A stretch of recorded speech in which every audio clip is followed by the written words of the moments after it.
आणि बारामती लोकसभा मतदारसंघातील सन्माननीय नेते आणि आजच्या या युवक मेळाव्याला इथं उपस्थित या लोकसभा मतदारसंघातील महायुतीतील सर्वच माझ्या युवक सहकारी बंधू भगिनींनो आणि पत्रकार मित्रांनो, खरं तर बारामती लोकसभेच्या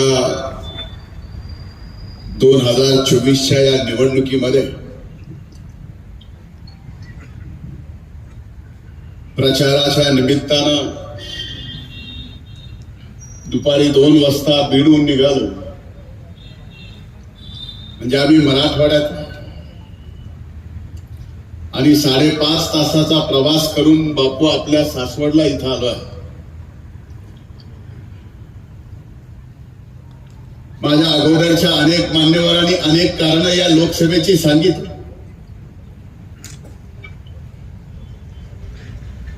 प्रत्येकानं सांगितलं की ही लोकसभेची निवडणूक लोकसभेच्या या देशाच्या हितासाठी किती महत्वाची आहे.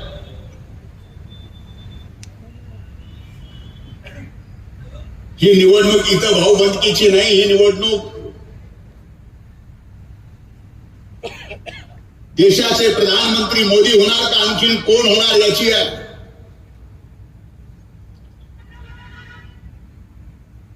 आता माझ्या आमदार मोदयांनी सांगितलं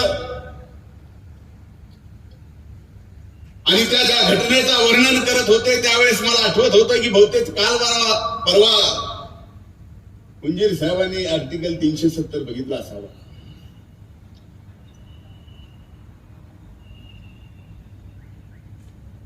देशाच्या प्रतिष्ठेसाठी ही निवडणूक किती महत्वाची हे एकीकडे सांगितलं जातं. पण मी आज भाषणाच्या सुरुवातीला मराठवाड्याच्या दुष्काळी बीड जिल्ह्यातून जो पूर्वीचा उस्मानाबाद आणि आत्ताचा धाराशिव तोही दुष्काळी आहे. तिथून पश्चिम महाराष्ट्रातल्या बारामतीमध्ये म्हणजे पश्चिम महाराष्ट्राच्या राजधानीमध्ये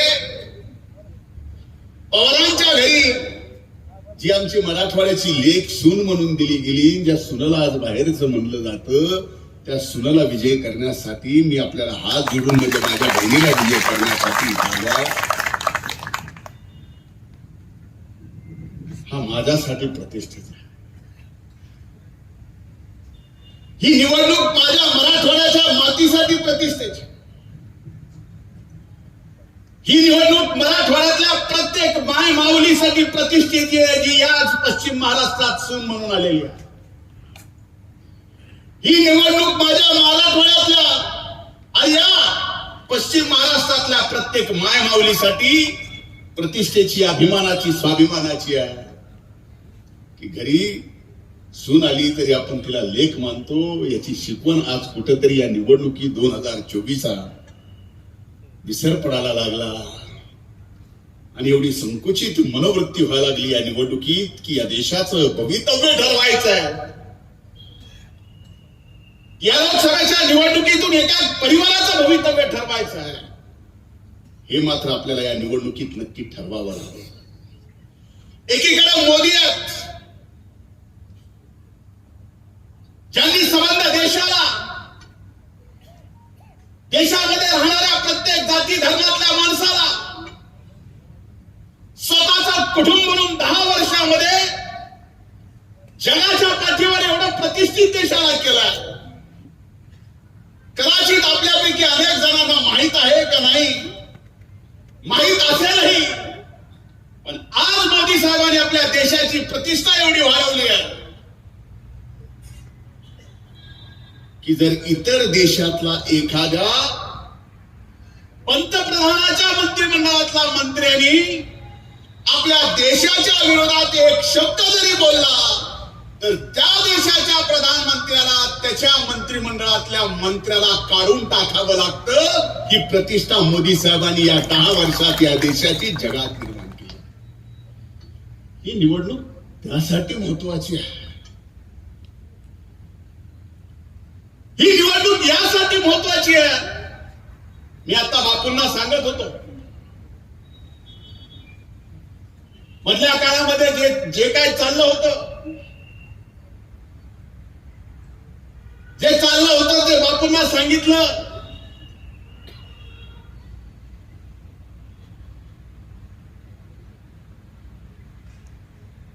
की जी 11 तारखेला सभा झाली,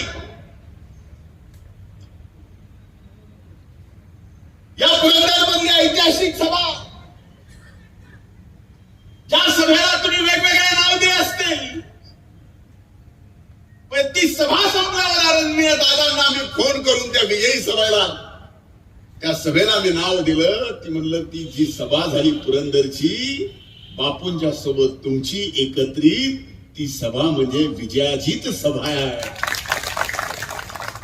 आणि बारामती लोकसभा मतदारसंघाचा उद्या व्हिडिओ फुटेज म्हणला त्याच्या सहित, कुठं कशी बैठक झाली त्याच्या सहित मी देऊ शकतो. मी दिल्लीला कुणाच्या घरी शिवसेनेला बाजूला कसं काढायचं याच्या सहित ती काय होतं संस्कार. आम्ही काय केलं, गद्दार. 19ला काय झालं, संस्कार. स्पष्टपणे सांगितलं जातं. मी मान्य कमाल करतो, मी मान्य उद्धव ठाकरे साहेबांची एवढा हतबल झालेला तुमचे माजी नेते माननीय उद्धवरावजी ठाकरे साहेब एवढे हतबल झालेले कधी बघितलं. स्पष्टपणे सांगतायत शिवसेनेला आम्ही भाजपपासून बाजूला केलं ही आमची चाल होती. उद्धव साहेब हसतायत. किती हतबलताय, कुठे चाललंय राजकारण, ते केलं ते संस्कार.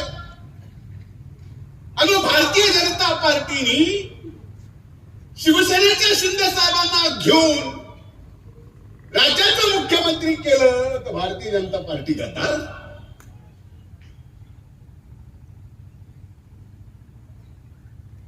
तुम्ही जे काय केलं ते सगळे संस्कार. आणि दादा, मी भुजबळ साहेब, प्रफुल्लभाई तटकरे साहेब, मुश्रीफ साहेब, वळसे पाटील साहेब, किती जणांचे नाव घेऊ.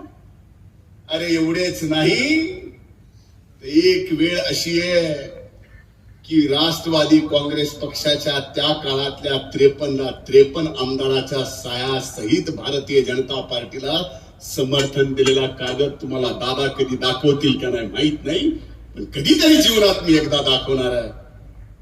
कुणाचे काय संस्कार आहेत आणि कुणाची काय गद्दारी आहे.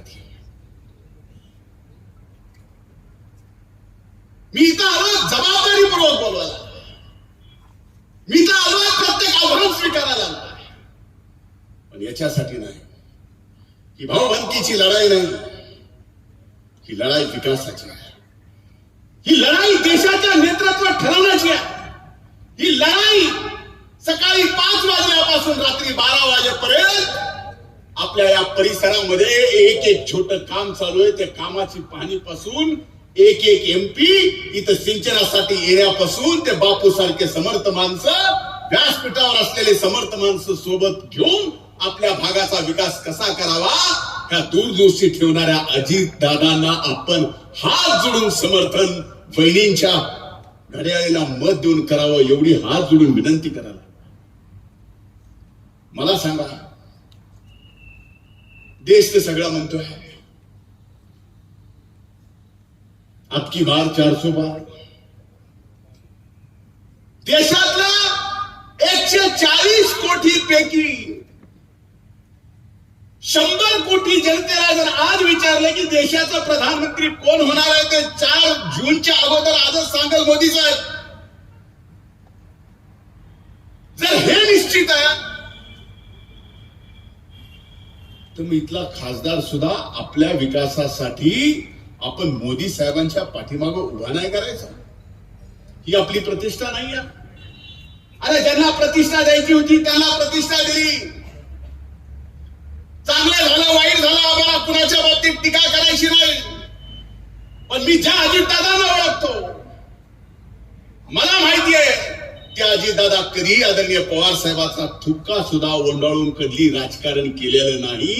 जे काही केलं असेल त्यांच्या सांगण्यावरूनच केलं असेल, त्यांच्या सांगण्याशिवाय ते करू शकत नाहीत, हे मला माहिती आहे.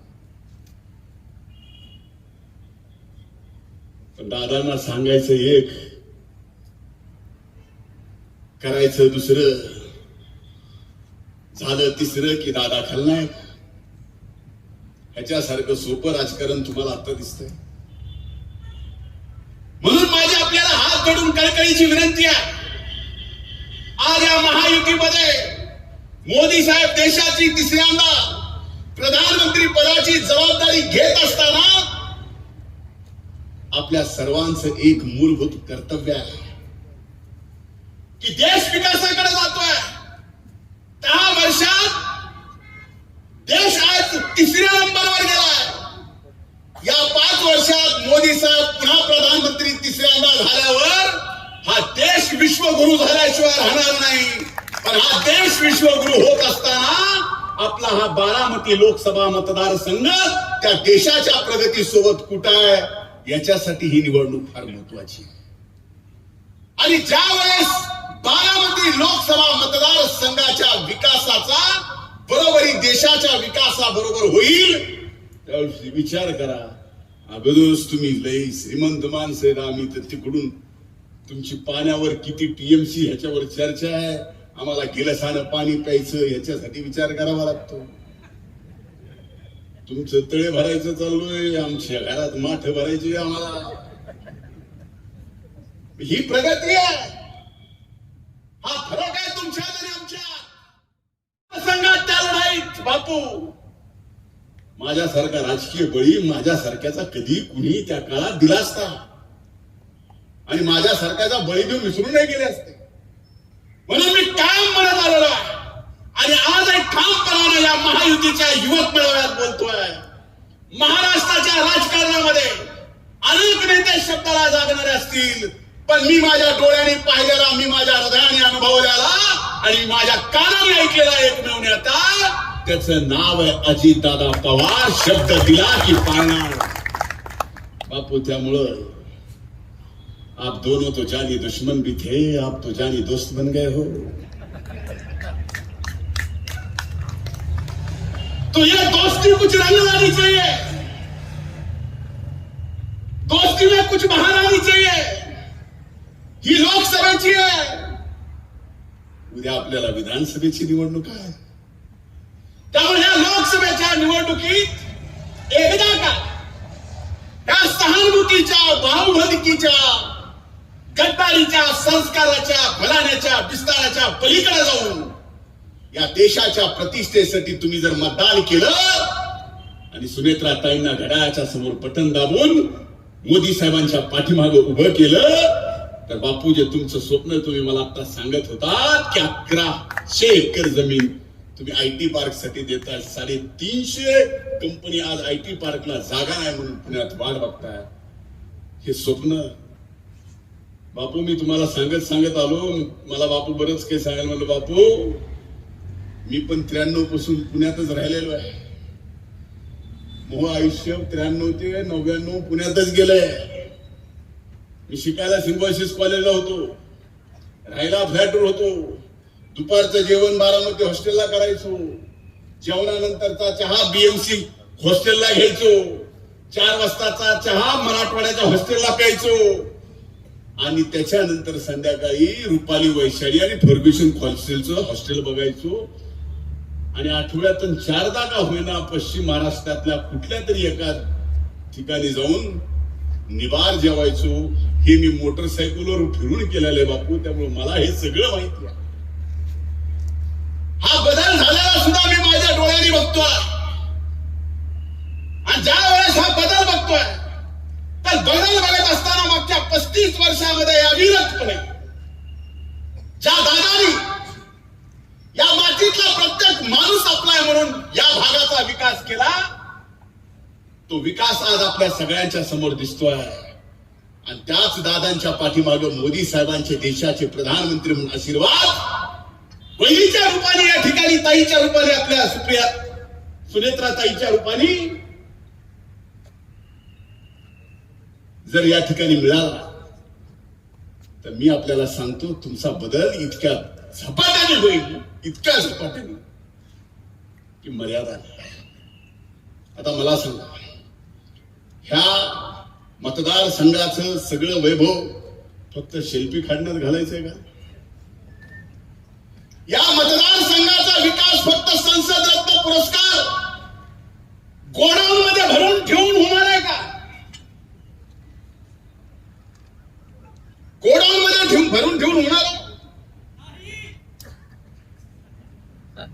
मग कशाने दिवस रात्र कष्ट करावं लागेल? इथे एक एक टीएमसीचा हिशोब बापू करायला लागले. समोरच्याला टीएमसी जर विचारलं, भलेही संसद रत्न असतील, टीएमसी एलएमटी मध्ये सांगितल्यामुळे लिटर मध्ये सांगा म्हणल्यावर सांगता येईल? सांगता येईल का?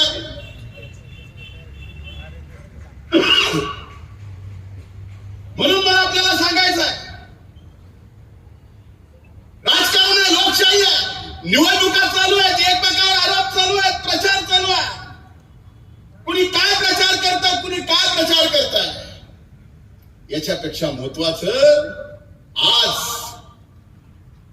या पुरंदरच्या ऐतिहासिक सभेमध्ये जे जानी दुश्मन जानी दोस्त झाले, आणि ज्या सभेला मी ऐतिहासिक विजय जीत सभा म्हणतो, त्या विजयजीत सभेचं या ठिकाणी रूपांतर येणाऱ्या 4 जूनला सुनेत्रा ताईंचा विजयाने आपण या ठिकाणी करून द्यावं, ही कळकळीची विनंती केली. इथं महायुतीच्या सर्व पक्षाचे एकत्रित घटक, माझे युवक तरुण आहे, प्रत्येकावर जबाबदारी आहे. या मतदारसंघात या पूर्वीच्या लढ्यात भारतीय जनता पार्टीने कमळ चिन्हावर निवडणूक, त्याच्या अगोदर एका वेगळ्या चिन्हावर लढवलं. ही लढवत असताना कमळ चिन्हावर कमी मतं पडली, भरपूर पडली. यावेळेस कमळ, घड्याळ आणि धनुष्यबाण एकत्र आहे. महायुती म्हणून निवडणूक लढवतोय. सांगितल्यामुळे लिटर मध्ये सांगा म्हणल्यावर सांगता येईल? सांगता येईल का?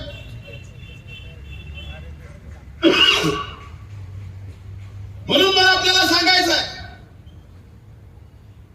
राजकारण आहे, लोकशाही आहे, निवडणुका चालू आहेत, एकमेकावर आरोप चालू आहेत, प्रचार चालू आहे.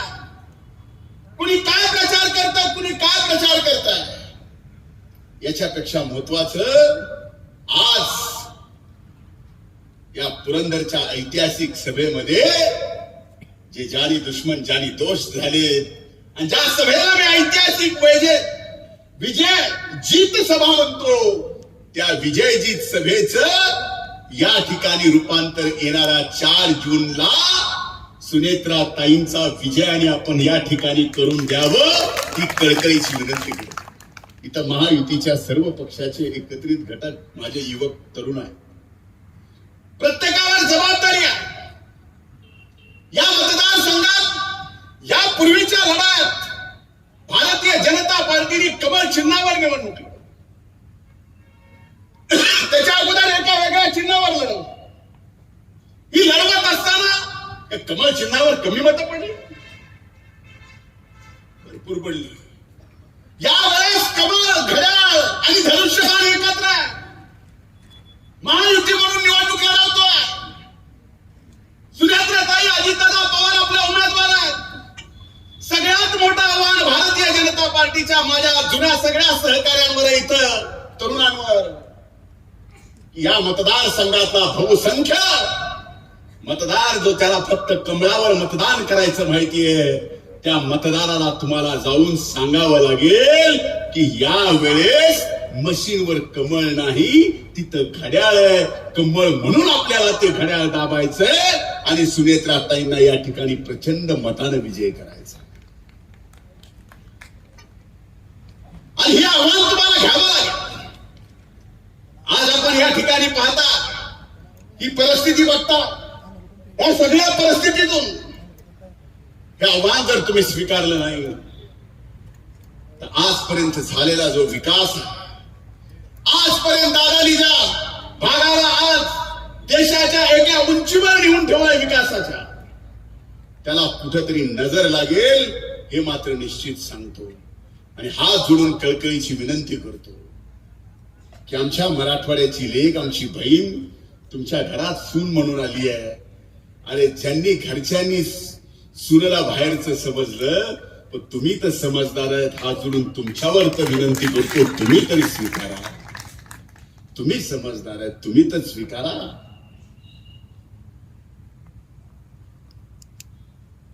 एखाद्याचं पोटचंय म्हणून झाली असेल चूक, ठीक आहे, पण तुमच्याकडून अशी चूक होऊ देऊ नका.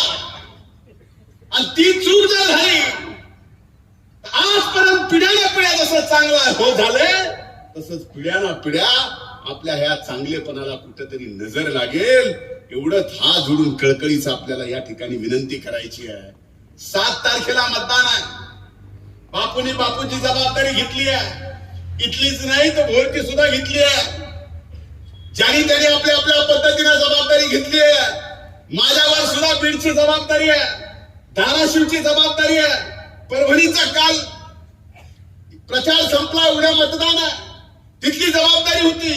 आता मला परत परळीला जायचंय, परत उद्या बीडची जबाबदारी आहे. पण ही एवढी मोठी जबाबदारी असताना सुद्धा आज तिथं बीड मध्ये बसून करमत नव्हतं, म्हणून 5.5 तासाचा प्रवास करून तुम्हाला इथं मताची भीक मागायला याच्यासाठी आलोय की मराठवाड्याच्या लेकीची लाज राखा. ती सून म्हणून तुमच्याकडे आली आहे, ती सून म्हणून आली. आणि एवढं तर करा, त्याला संध्या द्यायच्या दिल्यात ना, एकदा नाही, दोनदा नाही, 3दा दिल्यात ना. एकदा आमच्या सुनेत्रा ताईला देऊन बघा. अरे 1 नाही, 2 नाही, 12,000 म्हणजे 14,000 महिलांना रोजगार 2012 पासून. बारामतीच्या एका प्रकल्पातून त्याच्या अध्यक्षा आज सुनेत्रा ताई आहेत. 14,000 महिलांना रोजगार. आणि सुनेत्रा ताईंच्या ज्या विरोधातल्या उमेदवार आहेत त्यांनी सांगावं त्यांनी किती जणांना रोजगार दिला. त्यांनी सांगावं एखादा असा प्रकल्प की त्यांच्या खासदारकीच्या काळामध्ये त्यांनी स्वतःच्या कल्पनेतून आपल्या मातीतल्या माणसाच्या विकासासाठी आलेली ती कल्पना विकासाची, ती तुम्ही तुमच्या वडिलांची सगळ्यांची प्रतिष्ठा जी काही इथं देशात होती ती वापरून तुम्ही काहीतरी 1000 लोकांना रोजगार मिळण्यासाठी तरी प्रकल्प आणावा. 1000 लोकांना तरी आणला नाही. हे सगळं मान्य आहे, पण तरी तुम्ही आता ज्या पद्धतीनं माझ्याकडे बघताय आणि मी ज्या पद्धतीनं तुमच्याकडे बघतोय, कमीत कमी जाता जाता एवढा विश्वास तरी द्या माझ्यासारख्या मराठवाड्यातल्या सामान्य दुष्काळी भागातून आलेल्या एका कार्यकर्त्याला, भलेही तो आज प्रधान कृषी मंत्री असेल, जा धनंजय, मराठवाड्याच्या लेकीची इज्जत आम्ही सांभाळतो, एवढीच अपेक्षा मला तुमच्याकडून. एवढं तरी सांगाल आणि मला विश्वास आहे इथून जाल त्यावेळेस जबाबदारी घेऊन जा. कारण तुम्ही जबाबदारी घेण्यासाठी आला, तुम्ही जबाबदारी घेऊन काम करता. प्रत्येकाच्या खांद्यावर काही 1000 मताची जबाबदारी आहे, ती प्रत्येकाने आपली आपली पार पडली पाहिजे. आणि सर्वाधिक मतदान आपण जर करून घेतलं तर बापूंचं जे स्वप्न आहे की सर्वाधिक मतानं महाराष्ट्रात जे खासदार निवडून येतील त्यात सर्वाधिक मतांनी आमच्या सुनेत्राताई अजितदादा पवार निवडून येतील. हे जे तुमचं स्वप्न आहे, माझं स्वप्न आहे, ते स्वप्न पूर्ण करा. आणि 7 तारखेला सुनेत्राताई अजितदादा पवार यांची खून आहे घड्याळ समोरचं बटन दाबून आपण त्यांना निकाल बदलणारी दिसत. पण ही एकीकडे परिस्थिती पाहत असताना आपल्या जवळ पुणे भविष्यात आदरणीय दादांच्या नेतृत्वाखाली, बापूंच्या नेतृत्वाखाली हा परिसर सुद्धा कदाचित पुण्यापेक्षा मोठा होईल. आणि म्हणजे मोदींचे आणि मोदींच्या पाठीमाग आमच्या सुनेत्राताई उभ्या राहिल्या खासदार म्हणून या भागाच्या. तर 5 वर्ष सुद्धा खूप झाले.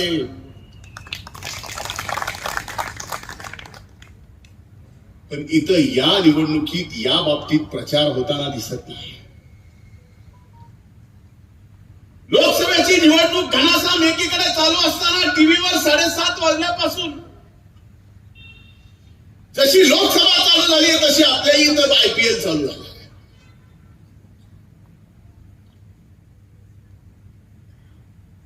IPL क्रिकेटचा खेळ आपल्या सगळ्यांना माहिती आहे. दोन्ही टीम मध्ये 11 प्लेयर असतात हेही आपल्याला माहिती आहे. पण या देशाचा सर्वात मोठा लोकशाही सणाचा ही निवडणूक साजरी करत असताना एकीकडे मोदी साहेब 11 जणच घेऊन क्रिकेटच्या ग्राउंड मध्ये आहेत, बॅटिंगला स्वतः आहेत, आणि दुसरीकडे इंडी 11-33 घेऊन फिल्डिंग करायला लागले. तरीही त्यांना पुढचे 25 वर्ष या महायुतीला आउट करणं शक्य होणार नाही. 33-66 झाले तरी अशी ही लढाई चालू असताना कमीत कमी इथं दादांवर, आमच्या मराठवाड्याच्या लेकीवर, या पश्चिम महाराष्ट्राच्या सुनावर, पवारांच्या सुनावर टीका करताना एक मनात विचार आला की दादांचा शुभविवाह 1985 साली झाला आणि आमच्या सुनेत्राताई पवारांच्या सून म्हणून 85 ला आल्या. त्याच्या अगोदर 78 ला बारामतीला मुख्यमंत्री पदाची पवार साहेबांच्या रूपाने जबाबदारी मिळाली होती. पण आजही जुने जाणते माणसं इथं आहेत. माझ्यासारखा एवढ्या सामान्य कार्यकर्त्यांनी हे बोलावं की नाही माहित नाही, पण जबाबदारीपूर्वक बोलतोय. बापू तुम्ही पण इतिहास तपासा. 85 ला ज्यावेळेस सुनेत्रा वहिनीचे सून म्हणून बारामतीला पाय लागले त्यानंतरच खऱ्या अर्थानं विकास सुद्धा सुरू झाला हे विसरता येणार नाही. आणि आज मात्र एकदा काय विचारधारेच्या बाबतीमध्ये दादांनी भूमिका बदलली. मी आपल्याला जबाबदारीपूर्वक बोलतोय. मी माझ्या सासवड मध्ये बोलतोय. पौराणिक काळापासून पवित्र असलेल्या या भूमीवर बोलतोय. आणि आज मी जे बोलतोय ते देशाच्या प्रत्येक कॅमेऱ्यासमोर माझ्या या आरोपावर खंडन करणाऱ्या प्रत्येक माणसाला व्यासपीठावर बोलायची तयारी ठेवतोय. म्हणून बोलतोय की या निवडणुकीत म्हणलं जातं की दादानी गद्दारी केली, दादा गद्दार आहे. मला लक्षात येत नाही. आता आमच्या सारख्याने काही कुणाला बोललं की लगेच त्यांची लायकी आहे का की साहेबांच्या विरोधात बोलावं. हो साहेब आजही आम्हाला दैवत आहेत. हो साहेब आजही आम्हाला आदरणीय आहेत. हो आजही आम्हाला साहेब जाणते राजे म्हणण्याचा आहे. पण आज ही काय वेळ आली आहे. जाणत्या राजाला घर नसतं, पोर नसतं, बाळ नसतं, संबंध राहतात त्याची कुटुंब असतं. पण आज मात्र त्या जाणत्या राजाला रयतेमध्ये कुटुंब मध्ये आपल्याला निवड करावी लागती. ही वेळ येणं, ही वेळ काय आहे. पुराचं सरकार स्थापन केलं, किती वेळ का आली, त्याला संस्कार म्हणायचे. आणि आता जे दादानी केलं ते दादानी एकट्याने नाही केलं, आमच्या सारख्या असंख्य जणांनी केलं. ते लोकशाहीचा निर्णय होता, आम्ही सगळ्यांनी केलं. ती मात्र गद्दारी. 2014 मध्ये जे केलं ते मात्र संस्कार आहेत. दादानी जे केलं ती मात्र गद्दारी आहे. 2017 ला गणेश चतुर्थीच्या दिवशी तारखेसहित, उद्या व्हिडिओ फुटेज म्हणला त्याच्या सहित, कुठं कशी बैठक झाली त्याच्या सहित मी देऊ शकतो. मी दिल्लीला कुणाच्या घरी शिवसेनेला बाजूला कसं काढायचं याच्या सहित